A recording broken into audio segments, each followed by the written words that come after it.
সক্ষম হন। পুতিনের বিশেষ বিমানেও এই দলটি নিরাপত্তার দায়িত্বে রয়েছে। বাইরে থেকে দেখলে পুতিনের লিজেন্ডারি এই বিমানকে অনেকটা সাদামাটাই মনে হবে, কিন্তু ভেতরকার দৃশ্য দেখলে চক্ষু চড়ক গাছ হবে যে কারোরই।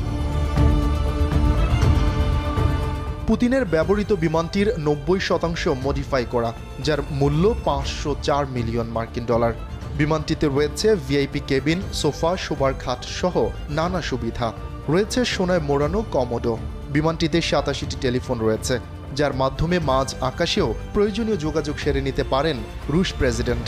লিজেন্ডারি এই বিমানের সামরিক সব ধরনের সুযোগ সুবিধা, যেমন ক্ষেপণাস্ত্র প্রতিরক্ষা ব্যবস্থা, মাঝ আকাশে জ্বালানি ভরার ব্যবস্থাও রয়েছে। পুতিনের নিরাপত্তায় থাকা মাস্কেটিয়ার্সরা শুধু হামলার সময় শত্রুর বুলেট ঠেকিয়ে দিতে কাজ করেন না, বরং যে কোনো হামলা রুখতে সফরের 1 মাস আগে থেকেই সম্ভাব্য স্থানকে নিজেদের নিয়ন্ত্রণে নিয়ে নেন তারা। যে কোনো সফরের আগে আবহাওয়া, প্রাকৃতিক দুর্যোগের সম্ভাবনা, সেখানকার আইনশৃঙ্খলা পরিস্থিতি, জন অসন্তোষ সহ বিভিন্ন বিষয়ে খতিয়ে দেখেন তারা। এর বাইরে পুতিনের সফরের সময় সেখানে জ্যামার বসিয়ে যে কোনো ধরনের বিস্ফোরণ আটকে দেয়া এবং উন্নত প্রযুক্তি ব্যবহার করে আশপাশের নেটওয়ার্ক ও ডিভাইসকে মনিটরিংও করেন তারা।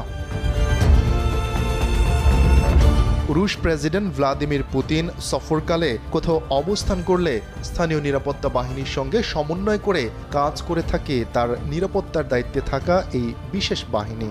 তিনি যে হোটেল বা ভবনে থাকবেন তার অভ্যন্তরে কোনো ত্রুটি দেখা দিলে তা মেরামতে বাইরে থেকে কোনো টেকনিশিয়ান আনার কোনো নিয়ম নেই। এক্ষেত্রে অভ্যন্তরীণ টেকনিশিয়ানরাই বিষয়টি হ্যান্ডেল করে থাকেন। এছাড়া তার খাবার পরীক্ষার জন্য পৃথক একটি ইউনিট কাজ করে থাকে, যাদের মধ্যে বেশ কয়েকজন ডাক্তার রয়েছেন। উন্মুক্ত স্থানে পুতিনের নিরাপত্তা নিশ্চিতে 4 ধাপের সিকিউরিটি নিশ্চিত করা হয়। প্রথম ধাপে পুতিনের একদম কাছে কিছু দেহরক্ষী থাকেন। তাদের হাতে থাকে ছাতা বা ব্রিফকেসের মতো কোনো কিছু। আসলে এগুলো হামলা ঠেকানোর কাজে ব্যবহৃত প্রতিরক্ষা সামগ্রী। শেষ ধাপে নিযুক্ত থাকে স্নাইপার বাহিনী। প্রথম 3 ধাপের কেউ রুখতে না পারলে তারা যে কোনো হামলা রুখে দিতে সরাসরি গুলি চালানোর নির্দেশ প্রাপ্ত। শফিকুল ইসলাম শান্ত, কালবেলা ডেস্ক।